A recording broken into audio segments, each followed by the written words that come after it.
the only thing you have as a forerunner is God. That mark. Yeah, man. You know, and talk about never giving up. There are times during this pandemic we've all given up. We've all given up hope. It's been times we've been tired from working from home, tired of taking that journey, tired of this, you know, and that song has really been a lifeline for me. And I've heard testimonies of people listening to the track in their car and crying and worshiping. Amen. You know, and that lets me know that this is a song definitely from God. And let me tell you something as well, and I'm going to get spiritual on this. As a musician, as a singer-songwriter, when you are about to release a song that is going to be something, the enemy will throw all kinds of stuff at you. Watch out for it. Sure. Affinity Xtra, be Xtra.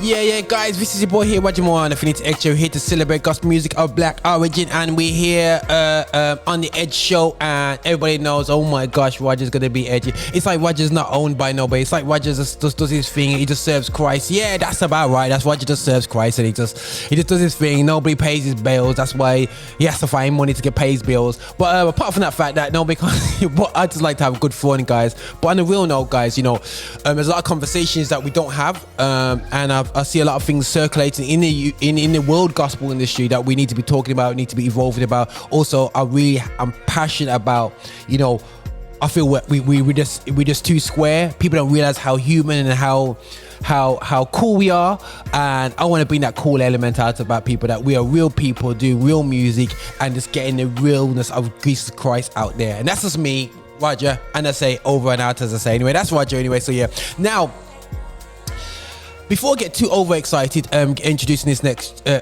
guest, I like to show, kind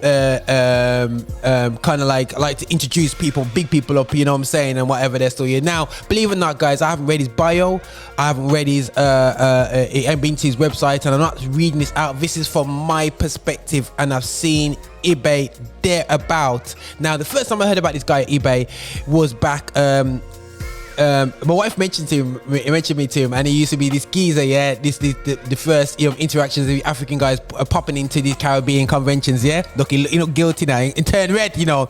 And people are going, "Is he really Nigerian? He's a bit light for Nigerian, you know." You know what I'm saying? And it was like a spy sent over into the camp, yeah. And he came over, and he was producing from back then. You're talking about when in our teenager years, yeah. And you know, man, I don't want to give away my age right about here, but just say it's a good few decades going back, and we're talking about in the 90s.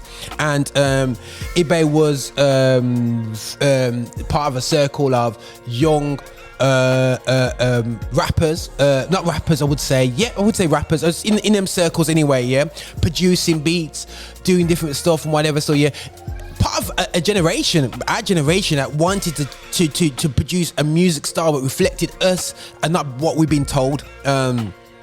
Even though we love the Andre Crouches and all them stuff anyway, we love you, Andre, but we still wanted to express things ourselves. Myself, heavily influenced by drum and bass at the time, you know, and different musics like that, and Goldie, producers like this inspired us to be who we are. But Ibe came through in his scenes, and is forever. The next thing you know, I bumped into Ibe on a boat. Like it was an event, yeah, and it was on a boat, yeah, and he's there doing he was comparing his, you know, comedy thing, and I was like, oh, hold a second, he's a comedian too as well. And it was like, hold a second, this guy produces, he's a bit of a comedian, and then next bit, you know, he's always on the radio, he's a presenter, he's, you know, many creative hats out there from production. He's supported the likes of Nicola a lot, and very few people from London support Birmingham or North artists outside the M25, and I say it straight, yeah, it's always taking. Not many people so into the guys outside, yeah, and I have to salute him for that, and I have to alert and say, listen, bro, I've noticed that for a long time, you know what I'm saying. I've seen you supporting likes of Nicola. You did business as long as they got the heart for Christ. You was on it, man, you know what I'm saying, and nothing but love. And obviously now he's doing a lot of amazing presenting, and he's go around the whole UK doing the presenting thing. And I must admit, guys, yeah, he's one of the if anybody says who went in each of his camps. There were massive divide in our generation when it came to African and Afro-Caribbeans. Absolutely massive, yeah. And I would say Ibe was one of the first young guys to really dot over, you know what I mean? And people going, why you mention this? I think it's a very major thing that we are getting to the use of the fact that we're all black, we all have African descent, and we need to get over it. And we're all one people. We have different tribes and cultures. We get it, but we're all one people. And I really appreciate Ibe's ability to actually step over and go beyond that, man, into different camps, man. So I don't know, Ibe, if he's gonna retract all that on me. But that's just the introduction. I don't know if, bro, is that a bit too much, or would you say that's accurate? Bro, I'm humbled. I'm really, really humbled, honestly. What? Now, when you hear these things back, it's kind of like, for me, when you hear these things, it's like God saying, okay, this is how far you've come. And I have to really give, and it's not a cliche. Even though, and I don't know why people say this is a cliche, but we should never stop giving thanks to God. Amen. Amen. And I give God thanks because I'm just, I was just this guy out of Tottenham, this young guy out of Tottenham. I wasn't academically strong, but with God, you qualify. And I thank God that He qualified. Just, I thank God that I have the qualification of service. Okay. Yeah, man. Serving. Yeah, man. And then I thank God for that qualification. And for me, that qualification is the one that matters the most in this kingdom. So I'm grateful for that introduction, and I really give God thanks for that. Nah, that's blessed, but no, bro, that's just keeping it real, guys. But I want to just make it to heaven. So me not lie for nobody, brethren. You know what I'm saying? It's not about that for me, guys. I'm just here, just talking the truth, and I really do appreciate, like I said again, your tenacity. I think we come from a generation of also, bro, looking at very talented producers and musicians that were slightly older than us, yeah, but never opened the doors for us. So we had to bash through doors, bro. You know what I mean? And let's be, and I'm quite honest about that. I don't want to repeat that for the next generation, bro. I want to open doors for them. I'm not saying I'll go through massive doors, but if I start to break into massive doors, I want to be the guy and part of the guys, and it's down to our generation, bro, our group, to break this mold. And I'll tell the elders straight, you never open no doors for me. I had to step through. Very few of them, I can't say none of them, very few. You can give me a few examples, but the general statement is I get through and lock the door behind me. And that's been an issue within our communities. Now it's time for the doors to be open and for us to transcend that and the community to grow. I would put it like this. You see, being a forerunner, it's very, very lonely. And I don't think that doors were shut in my case. Okay, go on. I thank God. I thank God because I was tenacious enough to get on some producers' nerves and say, look, this is what I want to do. And I have to give credit and thanks to Marcus Johnson, Steve Campbell, who were part of the Ethnic Boys, who were a big production team, UK production team in the 90s. They did a lot of work, transatlantic work as well, remixes, working with the Escoffreys, Damage. Did they do an Ethnic Boys remix with New Colours as well? They did. They did. They actually did one of their biggest tracks, which was Greater Love. Greater Love. They produced that. I remember that, bro. Yeah, they've worked with. Big tune. So these guys, this is what I did. I said to them, I want to learn. I want to watch. So you know what I did? I started driving them around. Me, I was a student. I had a car, started driving them. Come on. I did work experience. When the work experience came up, I said, I want to work with them. Wow. And I drove them, to the studios. I got to meet people. I got to work with, not necessarily work, but study their work ethic. And these were guys who were huge at the time, allowing me to come and sit with them. So I thank God for that door that was open. Now, coming back to what you said, you see, Roger, you're a forerunner. you're a forerunner. And if you notice, when there's a race, one of these races, when there's a race and the guy that's in the lead is well out in the lead, it can be lonely because there's no one else to look to. All you're seeing is the finish line. And when you look back, everyone is behind you. Yeah, so man. it's not that the doors were closed, it's because you're a forerunner and you need to make that path for everyone else. Does that make sense for what Makes you were total doing? sense. Yeah, I love that. I love that. You know, you saying both. so it wasn't necessarily the doors were closed, and maybe they were closed, but you were out front with the gifting that God had given you. You didn't mess about. You said, right, I'm going to do this. And you started to move well ahead of everyone else. So when you look around, everyone else is still trying to catch up. So they're looking to you as the forerunner. So when you look behind, and I can see so many people that have probably followed in your footsteps. Yeah. You know, you've got people like Step Forward, you know, who have come up. Oh, I mean, there were people before that was James, United by One. Yeah, they were the forerunners. My goodness, you know. sake, they were So yeah. I don't know if that makes sense. Makes total sense. I really do appreciate it. And this is why, guys, great conversation. These are the conversations that we have on our phones. The wealth and wisdom on these conversations, and nobody else hears them. So I'm just trying to bring them more transparent. And I think that is beautiful to really look at that sometimes, because, bro, as you know, man, it is lonely when you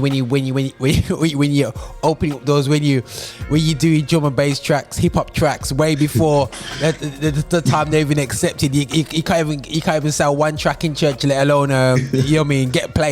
You know, and look to make a residual income or whatever from it. But that is very, very, very, very true. And I think now we need to we do appreciate it. And I think with the technologies that we have, and I said to, you know, when I did the magazine years ago, as you know, the Gospel Link magazine, bro, one thing, and bear in mind, guys, I wasn't no media. I was just you can almost say almost like a tycoon in one sense. I saw the opportunity, and I did a magazine, not because I was a media student, not because I could write stories. It's just because I saw something that needed happening. When I stopped doing the magazine, bro, one thing I did realize is that the importance of media was missed, the power of media, and I felt like, you know, when you were yourself beforehand, there was a number of radio stations, like BBC radio stations throughout the whole country. There's almost a network of them in the 90s where you can go to even smaller areas. Yourself was on home counties. I'm not saying that's a small area, but you know, you was in you had non-major cities having all their own gospel kind of like shows, Cardiff, Gloucester, you know, Bristol. So there were pockets of support frameworks within media for gospel music. And obviously we had One Xtra come through with the whole situation at the end of the 90s going into 2000s, and then we saw no media. Now I know you've made a lot of moves within media, but from your perspective,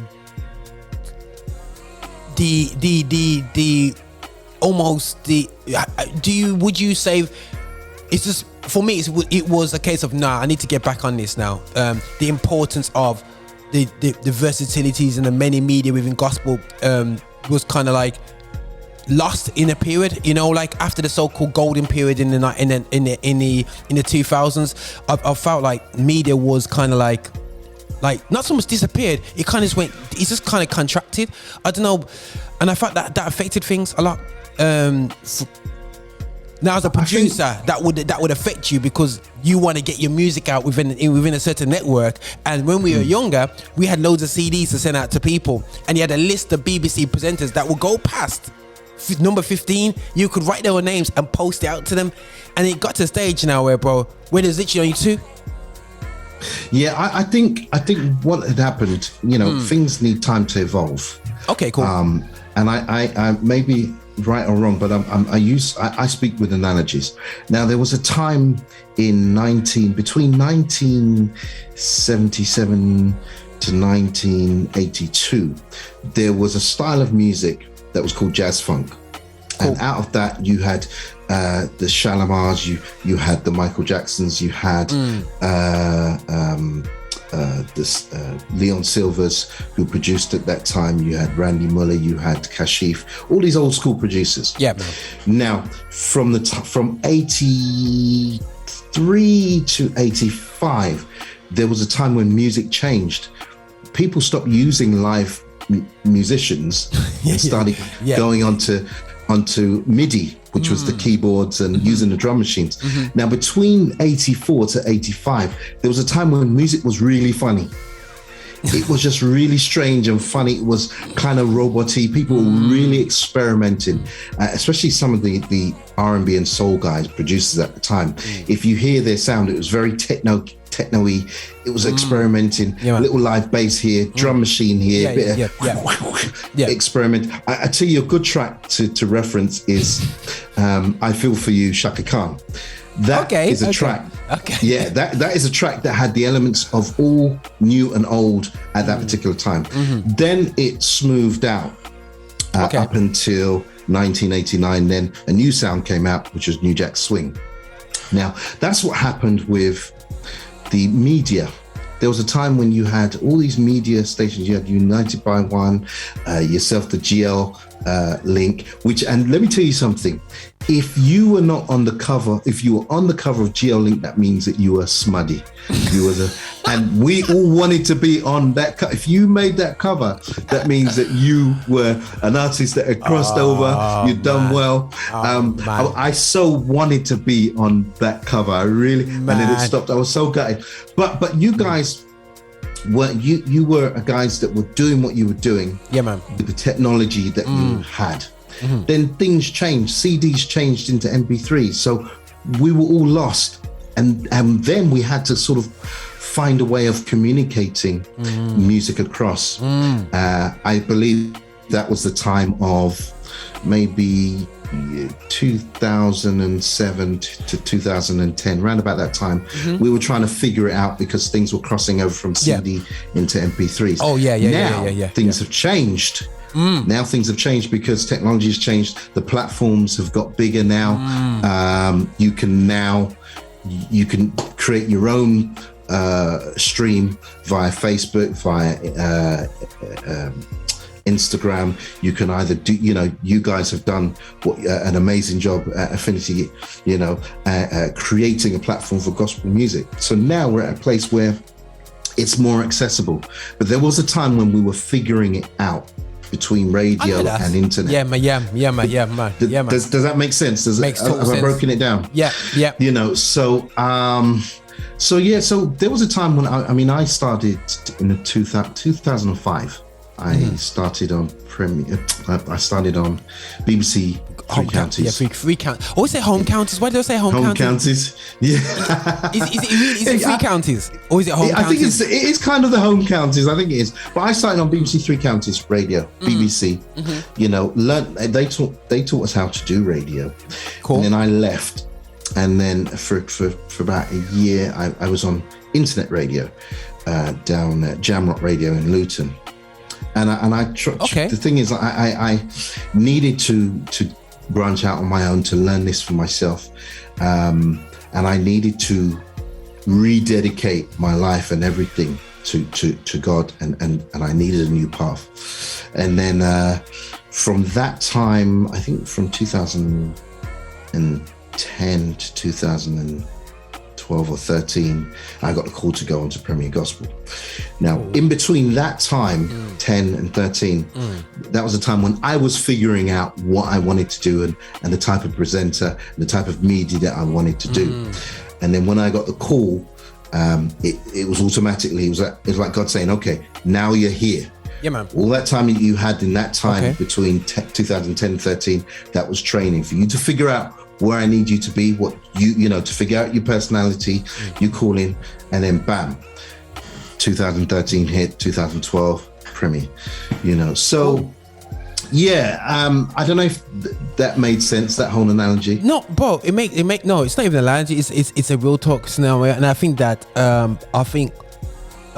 there's been a lack of patience from from artists, understanding that us people that deliver media is that we need to figure it out, you know, because let's be real, the artists don't realize that they don't touch the likes of Ethnic Boys yet, and what they were doing back in the day. They don't touch the likes of New Colours, who had more music. If you go New Colours right now, guys, yeah, and I was a fan of New Colours when I was young, because I couldn't be amazed. I was going into Our Price, bro. Our Price. Come on. In the middle of Chester and seeing a new Colours. Now, guys, you guys are not doing that these days. I'm not, because obviously things have changed technically, yeah? But these guys were in areas where you should never have any manners to be in these areas. But that's the level of impact they made in the UK as a gospel act within a major company. Yeah, and Ethnic Boys, I never forget. I got the single above the CD single. Ethnic, that's why I knew when he said Ethnic Boys straight away. I know who he's on about, because Ethnic Boys remix. I will play that bad boy. Oh yeah, bro. I got that. You know that, bro. Desire. Anyways, get myself in trouble. But everyone moans about my singing voice. I don't know why. And I think that we are evolving, and I think right now, bro, I think there's almost a resurgence of media within the UK, which is almost a case of rude and unapologetic in our coming through right now, and saying this is what we are. We're here to stay, and we're here to reinvent ourselves as well, which is absolutely beautiful. But something you said, and I'm gonna clock you on this, yeah. You said you had to rededicate yourself. Your and I knew that was not so much an analogy, but almost a real process in yourself, where in terms of your artistry was, I'm gonna, you know, you don't have to go into great detail. Was this almost a case of some of the things that we've learned of young people, yet to relearn some of the elements of your Christian walk to really move on again, or your almost deconstruction of the faith, or what was that kind of period, or how you gonna apply yourself in this music world and God? Well, first of all, at that time, I grew up as somebody who had to deal with the challenge of depression. Okay. As a young person, and at I think around about 2010, it came out to try and box me up. Wow. And I had to, you know, I was in a position where it wasn't necessarily, I think I was down and out spiritually and mentally, and I had to make that decision to stop doing radio and to start my life again. And you know, the thing about depression is you can be depressed, but you can be in denial. You know, no, I'm all right. You feel these feelings, you know, but you can be depressed, but you can be in denial. And I think for years I was in denial. You know, there were certain behavior patterns that were coming up, and I was thinking, why is this happening? Why do I feel this way? Why is it at a certain time of the year I feel, you know, a certain way, you know, and I realized part of it was to do with vitamin D or so. Son. Part of it was to do with hay fever. Okay, part of it was to do with just certain things that were said as a youngster. I'm a twin, always being compared, you know, always having to work hard and trying to, you know, when people have stopped working, your mind is still going, trying to achieve, trying to be accepted, you know. Part of it was the racial abuse that I received growing up as a young person. So there was a lot of stuff, and it just came head to head. Just came to head, and I had to stop. The first thing I had to do was understand that, yeah, this is depression. I realized that I had never loved this person, and I couldn't receive. I said I was a Christian, but I couldn't receive that unconditional love from God. The God was offering me love, and I was doing all these things, but not receiving it. And I was giving out and giving out and giving out and giving out. And you know, if you have a glass of water and you pour it till, you know, and you pour it all out, it just becomes dry, you know, and it just becomes, and that's where I was until I needed to be filled up again. And I thank God, because God really sent some angels in the form of mentors to really mentor me and take time out, you know, with me, and to talk through, because that's one of the ways that you can really deal with depression, talking. and someone who's depressed doesn't talk. Somebody who's depressed hides away a lot. Sometimes you get a lot of creatives who are recluse because they it's a lot of depression clogged up in them. Yeah, man. And the only way that they can release that is through their art. But if they're not working, that's when they go away and become recluse. Yeah. The only way you can deal with that is by talking, you know. And we sometimes in the black, well, I'd say things are changing now, but in the black church, we don't deal with depression. We want to cast it out and make noise and wail. But you know what? Some of the simplest things is not necessarily laying hands and speak and praying, which is good. Yeah, man. Which is good. Yeah, man. But we need to sit down and talk to people. Talking is a way out, because as you're talking, you're letting all of this stuff out. And you're understanding what is the root. You know, I had to understand the root of this depression. Come on. By talking, I was able to understand it.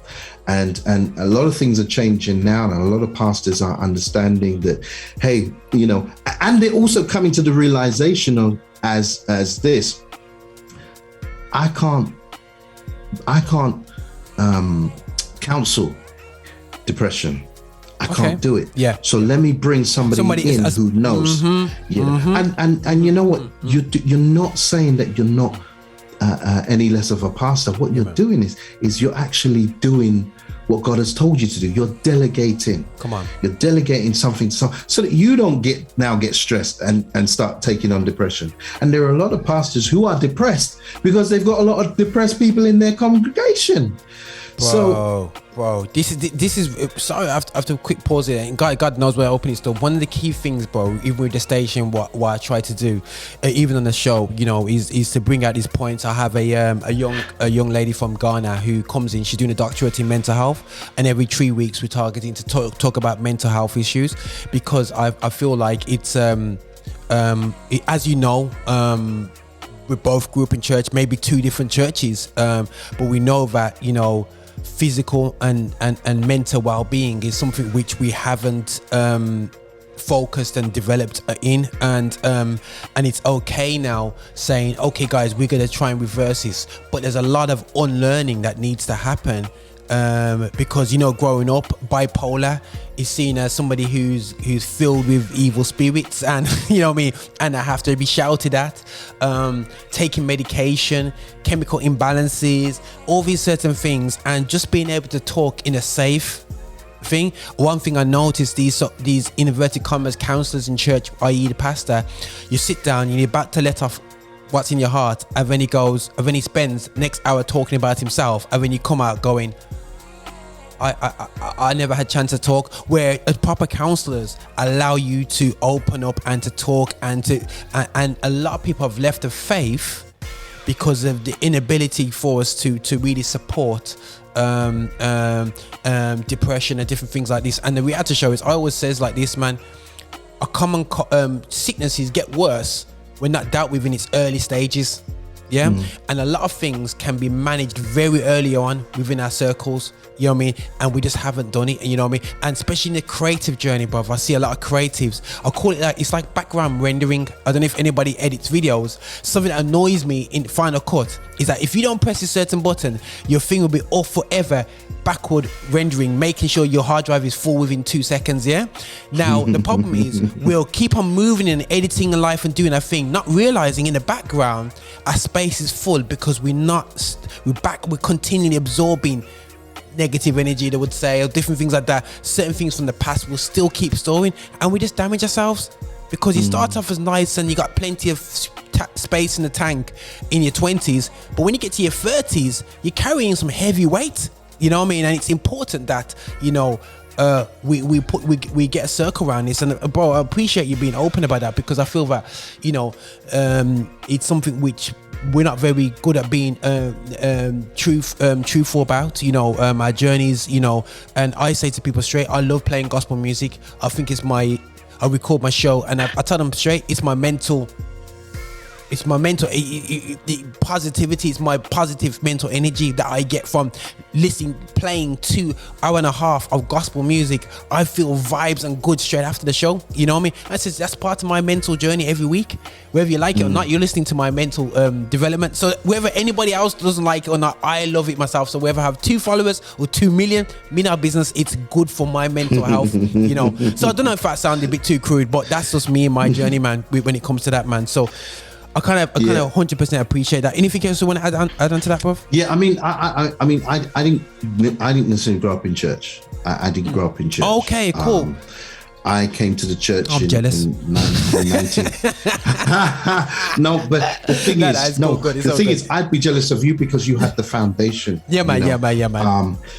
I didn't grow up in church. I found, you know, I happened to be invited. I was invited to a church by a dear friend, and it took me a while to get into it, into church, because I just needed to, you know, for me it was another. I didn't see church as a spiritual place at the time. It was another community of black people. It was a community of black people who, and you got to remember, my background is Nigerian, you know, and it's funny, you said at the beginning, you know, I went, the first church was New Testament Church of God, which is predominantly Caribbean.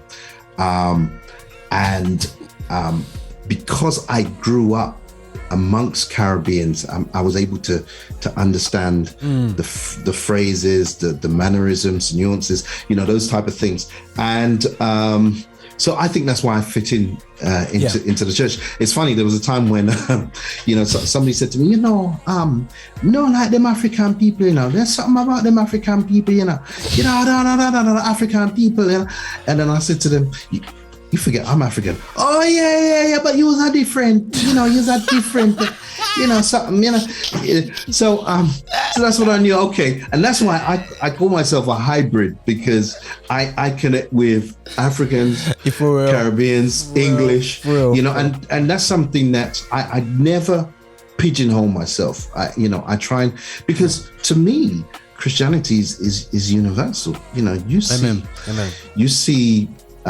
Chinese Christians, you see Asian Christians, you see black Christians, white Christians, you know, all types of Christians, you know, and God came for everybody. He sent his only begotten son, you know, so this world could be saved. He didn't say that the Jamaicans could be saved, or the Nigerians, this whole world. So that's how I see myself, as somebody who connects with everybody. You know, so that's a vibe, bro, and that's funny still. You know, I always laugh, but it's because Ibe is probably Igbo because he's light skin. Is that right? Yeah, man. I think you're Igbo as well. Yeah. That's what they said when I went to Nigeria. They says, "Oh, he could be Igbo," and I'm thinking, "Oh my goodness, why is that? Because man's brown." Yeah. He could be Igbo. You know, I'm always one that past Lady T. You know what I'm saying? And she gets vexed when I say it. But anyway, enough love. but no. Let's just talk from a producer journey now. Let's just go into the producer journey, because I think that we talked about the journey of, you know, creativity and so on. Now, guys, when me and Ibe first hit the producing time, and I'm saying from me and Ibe perspective, because we probably similar times in different pathways. I'm not going to my pathways. We had these things called, right, let's try and make a PC process. We had just the process of what shall my first software will be. Where do I go through the route of Cubasis? Do I use Fruity Loops version 1 or 2? You know what I'm saying, to start making up beats? Do I use an MPC like I'm a bad boy hip hop producer? You know, where did you start, bro? Into Atari ST sampling? Yo, bro, I was on a Commodore Amiga sampling everything.com on a 1 megabyte hard drive. Yeah, you know what I'm saying? And then recording it back out, getting Candy Rain, Busta Rhymes samples, and it was a sample genre, all them things. That's what I was doing, bro. You know, where was your first start when it came to music? My first start, I had a Commodore 64 Amiga. Power, let's go. I had that, come on. And I started in 93 production. Okay, cool. I was very much into Pete Rock, CL Smooth. Pete Rock was my guy. I went over to America in 1991. I was introduced to his music by a DJ. When I went over there, they called me Ingo from England. Yo, Ingo, what's up, man? Yo. And I was introduced to his production. There's a lot of production, primo, but I mean, that's the hip hop side. I love music anyway, but what really wanted me, the real thing that got me into music was a gentleman by the name of Babyface. Now, I love Babyface. He was a singer, songwriter, producer, multi-instrumentalist. And what got me was the fact that this guy wrote songs for people, sang backing vocals, played all the music, and just kept getting hits and hits and hits. Yes, there was a time between 1986 to, I'd say, early 2000s. Babyface was the guy. Producing, writing, phenomenal hits for people and crafting songs around their emotions, around their personalities. 1988 to 1990, I was a big Babyface fan. I wanted my hair like him. This guy used to wear slick suits and everything. Slick, man, slick. Yo, man. And he was a major influence. So I watched how him grow as a producer, as an artist, then first as a producer, songwriter, then as an artist, and how he developed and how he evolved into being an artist, producer, writer. And I watched how he did that. So I wanted to do that. So I got myself a Commodore 64 Amiga. I bought it from a guy that I used to work with. He sold it to me. I think it was £40, and I started sampling from records everywhere, cassettes, anything. And I would do beats for a lot of the artists that came out back then. You had people like Jahazel, you had people like Warrior, Set Free, loads of people, Gifted, Blessed Man. All these guys were the guys that were up around at the time. And I can say this, I'm glad to be pioneering, one of the pioneering members of the UK hip-hop gospel scene. We were the guys that carried the cross at the time. When people are saying, we don't like that kind of devil music, how the devil music that, what's going on, look how you dress, so we took it to a point where we would actually strip the music and let people hear what we were talking about, the lyrics. We'd even go even further to say, we're going to stop this concert and start praying for people, because we didn't want people to think it was about the culture. We were from hip hop. We wore the clothes. We were, the Wu-Tang and all that kind of thing, at the time. But we wanted to make a difference. I was a part of a crew called The Presence. We were like the first Green Jade. We were like the unsigned Green Jade. Okay, cool. MC Bold, Warrior, Sermon, Royalty, myself, and then Blessed Man came in later. And Anointed, I think I said Anointed. Now, we consist of how many rappers and a producer and an MC. So we do concerts. I was the MC. I did comedy because I came from comedy as well, did stand-up comedy. I remember doing De Montfort Hall years ago. Wow. I think, years ago. But we would have a concert, rap, hip-hop, and I do the comedy. And there were times when it was hard for us because people didn't want to accept us for what we did. We'd do concerts, we'd be invited to concerts, and the choir would take up all the time. And we would only get to do one song or halfway through. Back then we used cassettes, so we'd have to wait for the cassette. Sometimes the cassette would chew up. CD quality cassettes. We'd have the chrome cassette. Man. The heavy chrome cassette, metal cassette. And there are times when we'd really minister to people, and then we'd be going home in the rain, either walking or taking a bus, and those who were blessed would just drive past us. Oh, you were a blessing. You were a blessing. And we carried the cross for a lot of the guys that you see out today. And a lot of people think, hip hop started with Jahazel or the Government Beats. But there's a whole history behind that. There's a whole history gifted watchman, you know. So I go back to say, so I started producing a lot of the guys, and then when I was able to get my MPC, I bought an MPC 2000 XL. 2000, okay, XL, okay, cool. It's like XL, that. and I used that for a while. Then I was able to get MPC 3000. Ooh. So then I sold that. What software was he on though? What's up? Were you just pure MPC? Did he ever? I've always used, and this is interesting. I started off Cubase. Then I kind of got. I had a deal with Blacksmith Productions. It's Tim Blacksmith. They went into a joint venture with Jay-Z. Yeah. And produced a couple of hot producers. So I had a kind of stint working with them. And then they told me to use Logic. They were using Logic at the time. And it was on PC at the early stages as well. It was on PC, it was on Mac. But they told me to buy a Mac. I remember Tim Blacksmith saying, we're going to get you a Mac. We're going to get you a Mac with Logic on it. Yeah, you could do some work. So I managed to do a couple of things with Blacksmith. And then I kind of ventured out on my own. Today I use a machine. I use Logic machine Mark III. Yeah. I use Logic. Cool. No, but that's crazy beautiful, because I think that I loved what Akai has done. Sorry guys, I'm going to talk about geeky now. I like what Akai has done with the MPC, but I still think that machine kind of got the trump card on them with the whole.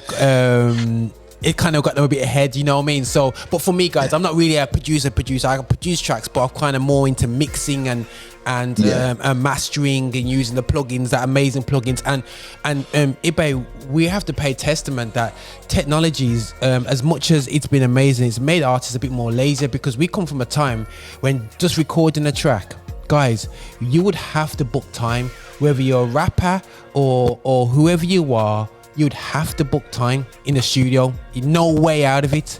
Now, I can record vocals on this mic right now and make that into a track. You know what I mean? It's so amazing. Yeah. Technology has done amazing things. Bringing production home. Go on.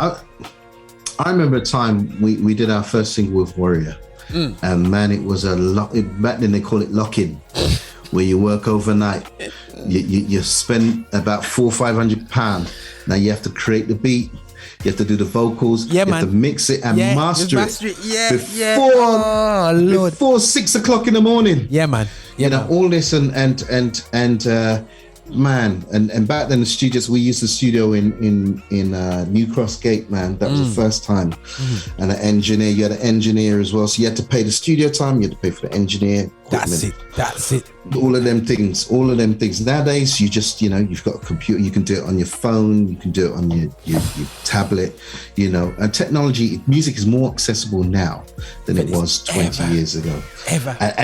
And then you had after you did that, you then had the job of getting the format to the DJs. Back then we had Dave P.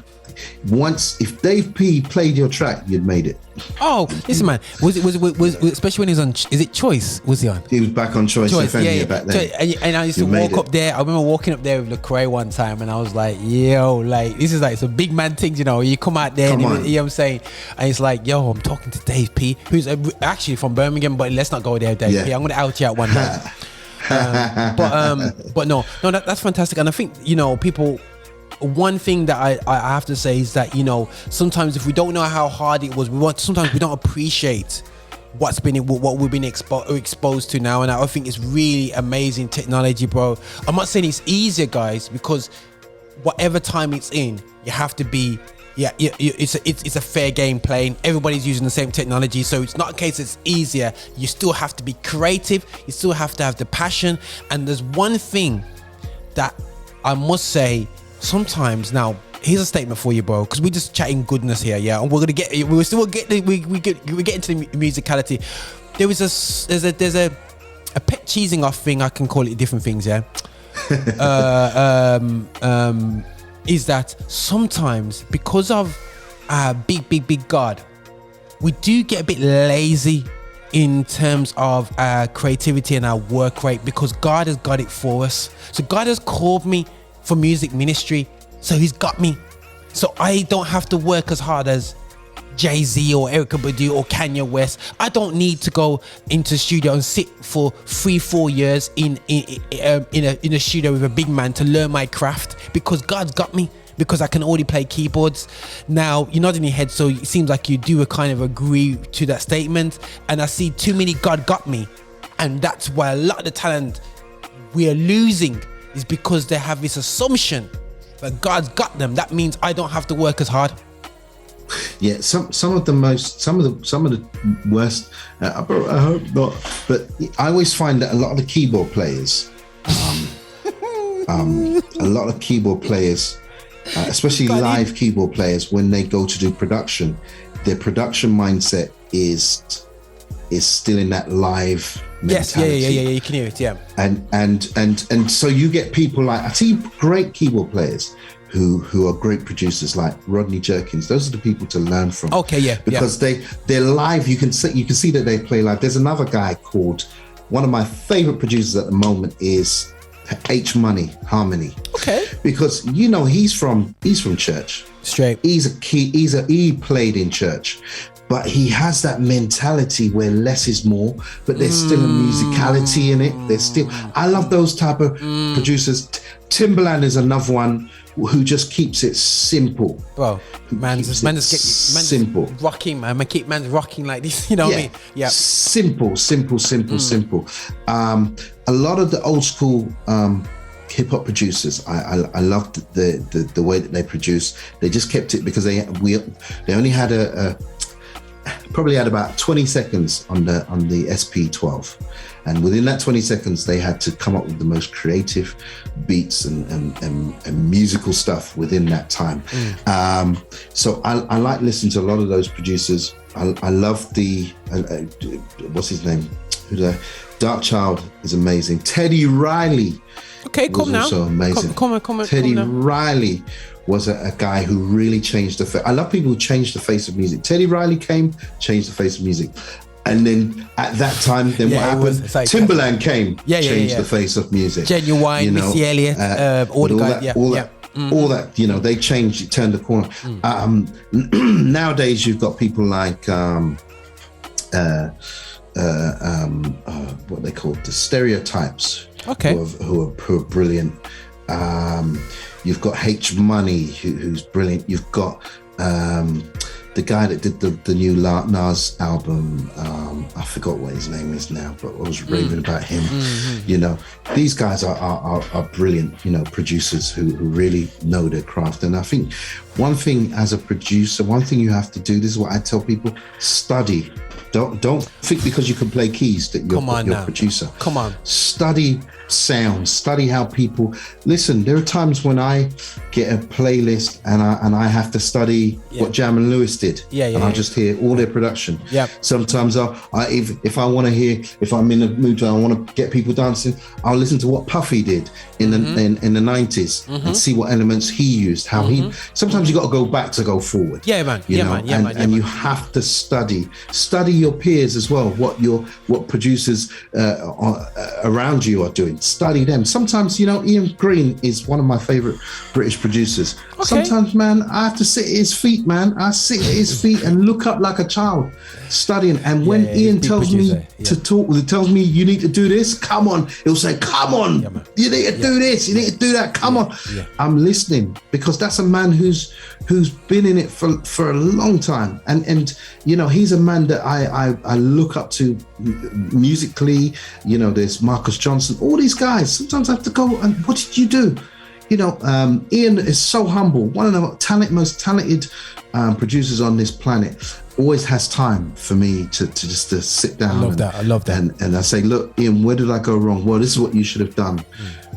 How can I correct it? Well, this is how you can correct it. And this guy's busy, but always has time for me. Amen. And I'll always be a cheerleader for Ian Green as well. Amazing producer. That's a guy that I just man, I just sit at his feet and just, yeah, man, Ian. No, bro. Sorry, guys. I need to pick up. These are key points here, guys. I like to keep it key points. Listen, there's some guys out there, even myself and Ibe. If you wanna learn from us, yeah, it's not just a case of text us once and we respond.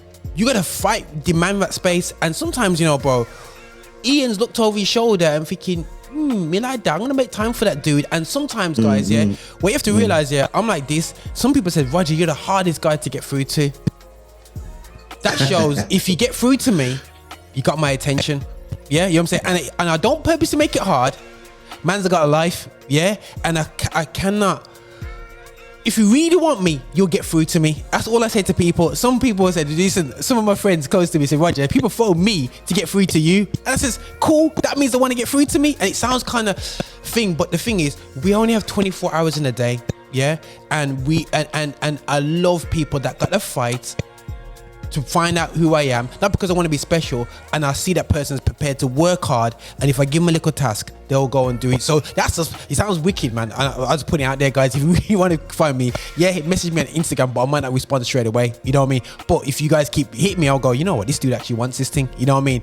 And I appreciate this. But we're on the producing side, and me and Ibe, this could easily be a 5-hour catch up, so I need to really hone into Ibe's, keep switching up the game, producing skills, because I must admit, while everybody's locked up in their yard last year, and I need to start from this now. Everyone's locked up in the yard, and there's this video comes up, and it's like these letterings coming on, and I'm like nodding my head, going, "What's this?"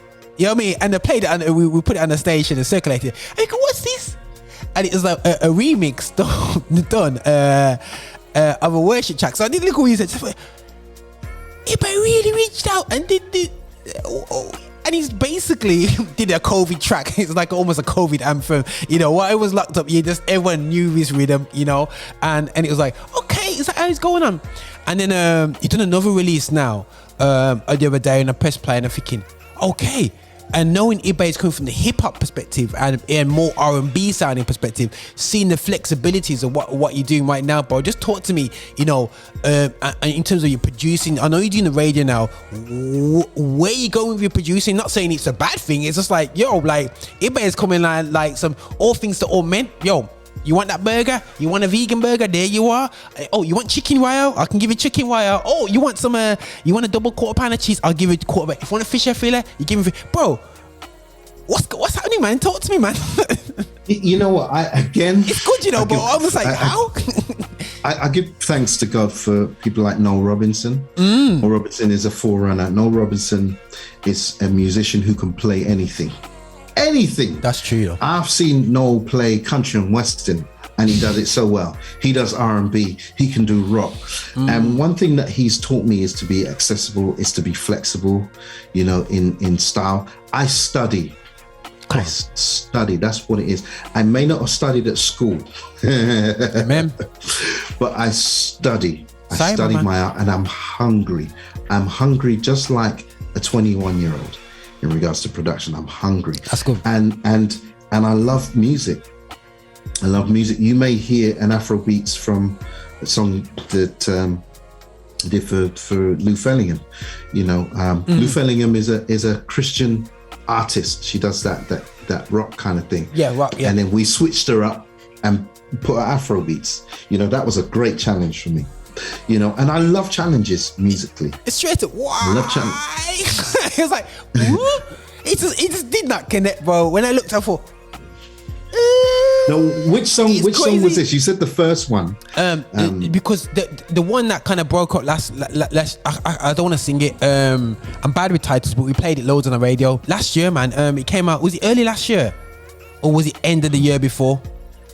Oh, it blew up last year, and it was done a few years before. Was it that? Let me just listen, guys. Sorry, guys. I apologize, yeah, because it's a Lou Fellingham track. It was a Lou remix, yeah, and you made it. No, 100%. It was Lou Fellingham, because I did the research, and she's got like white blondie hair in it.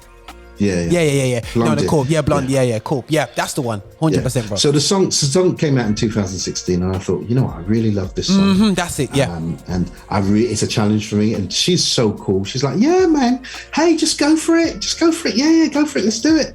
You know, her and her husband, amazing guys, and I thank God for the opportunity. You know, because they just took a gamble.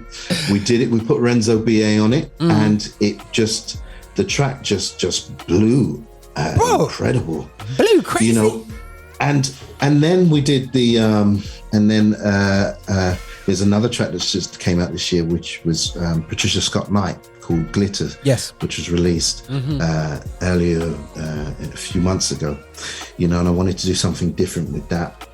And then now the new single, which is completely different to what I've ever done, which kind of has a live element, and we've got choirs on it. Yeah. You know, we've got two major gospel artists on there. You know, how did that come together? How did that this latest track? Because that's the real. We're gonna play that track straight afterwards. But how did you get there to this particular track right now? Let's go in on this track now that you've got there. Because for me, I pressed play and I thought, this is not eBay. I said straight to DJ Mark, said, mate, I pressed play, man.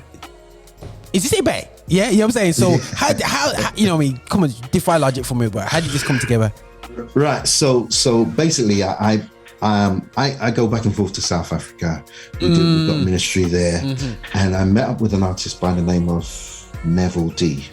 Okay. Neville D is one of the biggest artists in Cape Town, South Africa. He's also Grammy nominated songwriter. He wrote a song for Israel Houghton, which was up for a Grammy.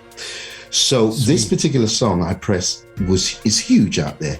It was sung originally he wrote it for a group called Joy Celebration, which are a huge sort of choir out there. Okay. The lead singer is a guy by the name of Patrick Duncan back then, huge singer. Now, when they were looking for songs, they went to Neville, and Neville said he had this track just there. But he played them other tracks, and he eventually got to this track, and Patrick said, that's the track. So fast forward, Neville then does it on his album. He sings it on his album. It's a cover of his own song. He does it on his album. Amazing job. And I said, you know, I love this song. I want to do a different version to this. UK African mixed with calypso, mixed with whatever, a whole mix, you know. And so I started it. I started the song, and then in the midst of that, my father passed away. Oh man! And on that day, it was first. You know, that was first with my dad. I never had anyone pass away from my family, immediate family. So Noel Robinson drops what he does, and comes to spend the whole night in my house, in my yard. He's just to support, you know, and it's rare that you get brothers like that. You know, these, you know, some people think, because you're a singer, you're well known, you're well established, that's it. Noel came and served me. Amen. As a minister of the gospel. That's what he did. He served me just by staying there. And then there are times when I just feel, he said, you know what, come, let's do some music. Bought the guitar, and I said, oh, well, I'm actually working on this track for Neville D. It's called I Press, and he got his guitar out, and you hear the guitars on there. So Noel put the guitar down. We then, you know, arranged the track, and that's what you hear today. And I sent the Neville had sent me the vocals, the backing vocals already. And Neville was like, oh man, this is fire, this is hot, man. So he then put his vocal on it, and I believe Neville's an amazing singer. I think that was one take. He did it in one take. And then because I mix and I master all myself. One thing that I do is I thank God for YouTube, because you can just learn. I study. My ozone mastering plugin is amen to me. Come on, my brother. Come on. Yo, man. Yeah, ozone. Yeah. So, you know, we mixed it. I sent it back to Neville, and he was like, "Yeah, this is fire." I had a rapper on it before, but I thought, you know what, I need to take this rapper, and not to say that this rapper is amazing. Then I said, you know what, I feel that Faith Child needs to go on this. Okay. And Faith Child is a guy that I've known for a long time. And I asked him, there's projects I've asked him, and he says, yeah, bro, I don't really feel that's for me. He jumped straight away on this, and within a couple of days, his verse was done, and that's what you hear today. But I wanted to do something different. I really challenged myself, and I listened to a lot of up-tempo, Afrobeats, calypso styles. Come on. And I got it into my system. And I program. I'm a programmer. Yeah, That's man. what I do. I do impressions, which means that I watch and I interpret. Yeah, and, I'll probably do your impression by the end of this. By the end of this session, I'll probably. That's what I do. So I did my own interpretation of what I had in my heart. I put it out there, programs, keys, everything, and that's what you see and hear today. Crazy. That track has been. I think that it has been in this season. That has been a lifeline for me. Okay. It's not just my track. That track is definitely for the world. It talks about pressing towards the mark, looking towards that thing. You know, I spoke earlier about being a forerunner, and you don't have anything to. The only thing you have as a forerunner is God. That mark. Yeah, man. You know, and talk about never giving up. There are times during this pandemic we've all given up. We've all given up hope. It's been times we've been tired from working from home, tired of taking that journey, tired of this, you know, and that song has really been a lifeline for me. And I've heard testimonies of people listening to the track in their car and crying and worshiping. Amen. You know, and that lets me know that this is a song definitely from God. And let me tell you something as well, and I'm going to get spiritual on this. As a musician, as a singer-songwriter, when you are about to release a song that is going to be something, the enemy will throw all kinds of stuff at you. Watch out for it. Because the week before, the amount of stuff, and this is why I have to be real, the amount of stuff that came to me, depression came like this. Zoom. And I thank God for the things that I put in place, because there are things that you have to put in place when the depression comes. And you know, people say, yeah, I was released from depression. I don't get it no more. I don't, you know what? Those things come back. Yeah, man. Try. Yeah, man. You know, Jesus had opposition when he fasted. What happened? The devil came with all his nonsense and said all these kind of things. And I think there was probably a time when Jesus thought, you know what? I could actually go with what this guy is saying, you know. I could do that, you know. I could. Do you back exit? Yeah, man. But then he remembered who he was. And with a few words, he said from his mouth, Satan was gone. Amen. You know, and these are the things as a musician, as a producer, you have to watch out for this. When you are a musician, it's no joke. The enemy is after you. He's after your gifting. He's after your life. And you have to listen. You can, if this thing came off, if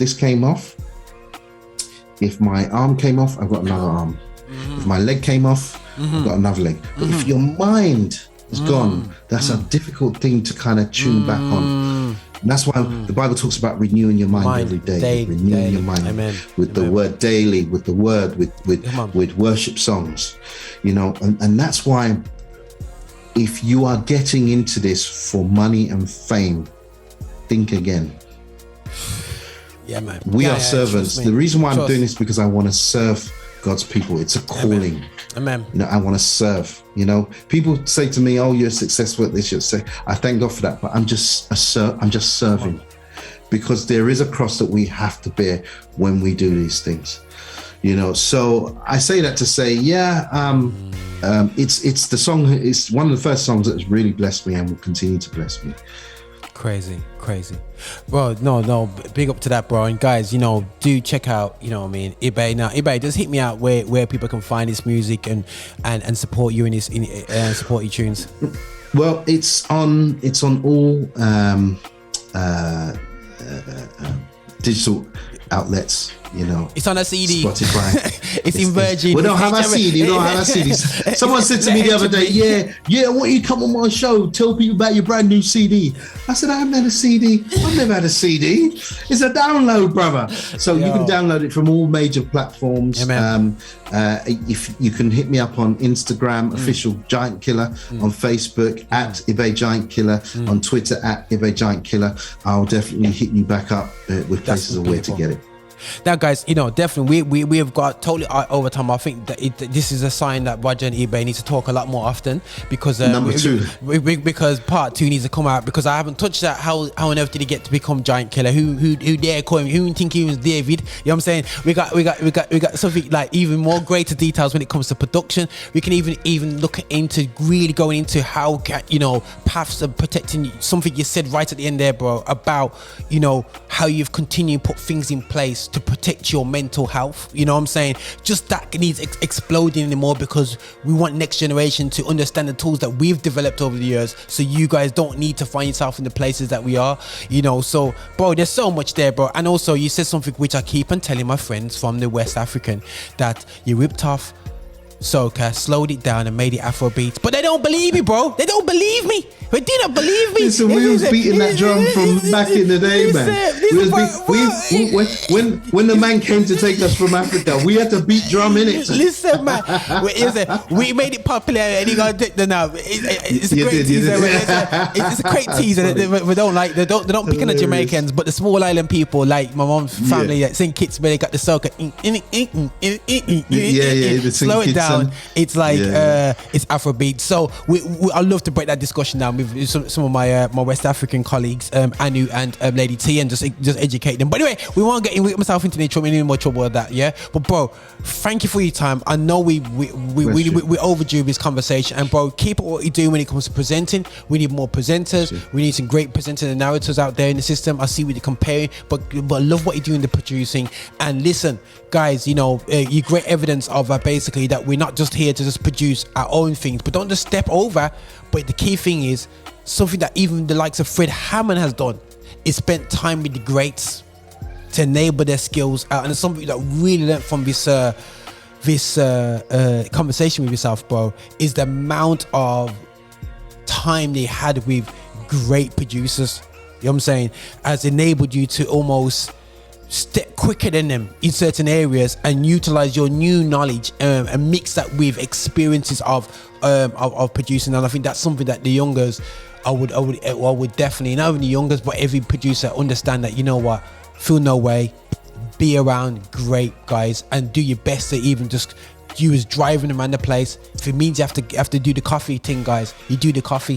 Develop and grow under these guys, bro. So, bro, appreciate your time. I'll put links to your music, bro, and to your handles in the YouTube video and everything. And guys, thanks again for listening in. And this is Roger here from Infinity Xtra. We're here to celebrate gospel music of black origin, and we're here to celebrate Ibe, one of our brothers in Christ in the UK, doing amazing things for the past, do I have to say, coming up to 30 years. Probably best, more than 30 years, you know me. But and there's still another 20 odd year, 20, 30 left in him, God's sparing life, and we're here to keep producing great music out here, yeah? Bro, nothing but love, and thanks again, man. Thank Peace, you, bless you.